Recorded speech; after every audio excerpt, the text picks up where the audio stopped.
What's going on, guys? Welcome back to the Ant Bay. Let's continue off of our last week's episode and actually make our own gypsum formicarium. Now, by no means I'm an expert.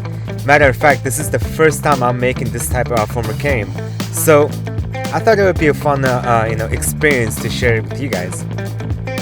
Before we get started, I want to give a shout out to Ant Nest for Everyone and the Antarium. Thank you guys. They were the ones who gave me all the information as to how to make this nest. So let's get started. For our nest build, I will be using clear glass, acrylic box for the outworld, tubing for connection, and a makeup brush I stole from my wife.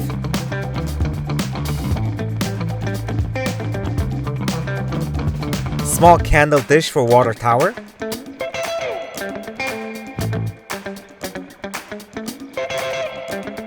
and stainless steel mesh woven at 120.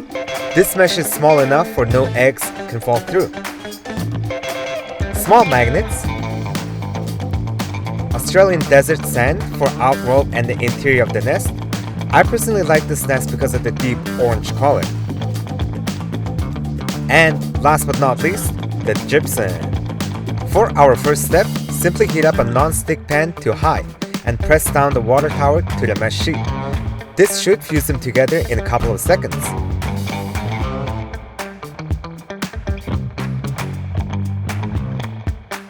Now, draw out the nest structure and make sure the magnets are ready to go on both sides. This will help the magnets stay in place while the gypsum is being poured. For our next step, wet your sand and make the inner workings of the nest. Use the brush that you stole. Use the brush that you stole and constantly clean around the glass. We don't want any glass to be laying around. Once you're done playing with sand, make sure to place the water tower in the designated spot and constantly brush away the excess sand.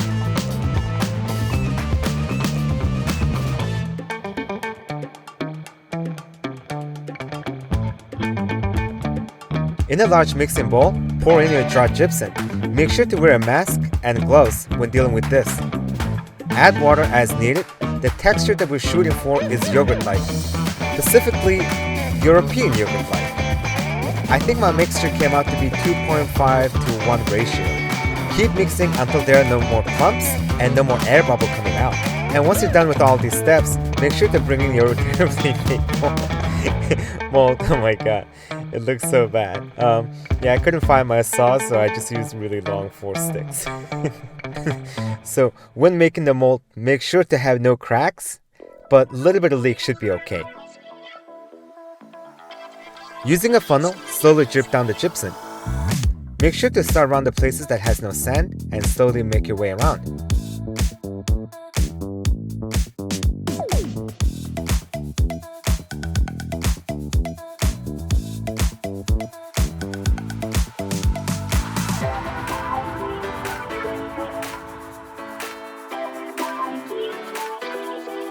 Don't do what I just did here and take out the weights for the water tower too early.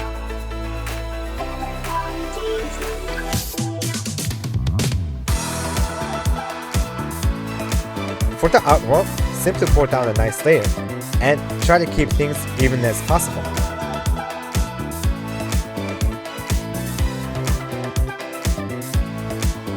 And once poured, add in the sand. This will make the texture look really nice, and the sand will get stuck to the gypsum so the ants can pull it away. After about 3 hours of waiting, this was the result. Wah, wah, wah.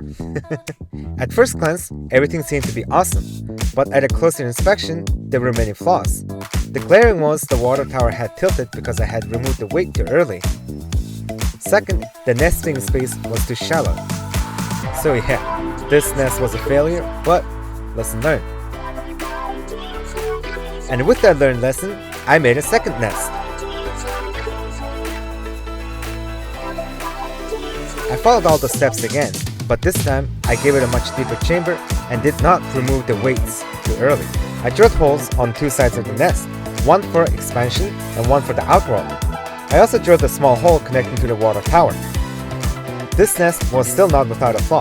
The magnets I had used were a little bit too weak, and when I poured in the gypsum, they had slid a little bit too much, and were hanging on for dear life. But at the end of the day, I am super pleased the way it came out. The nest has nice deep chambers, sand coating, and a commuting system. So what do you guys think? Not too shabby for a first time, huh? So if you guys enjoyed the video or found it informational, make sure to leave a like and subscribe.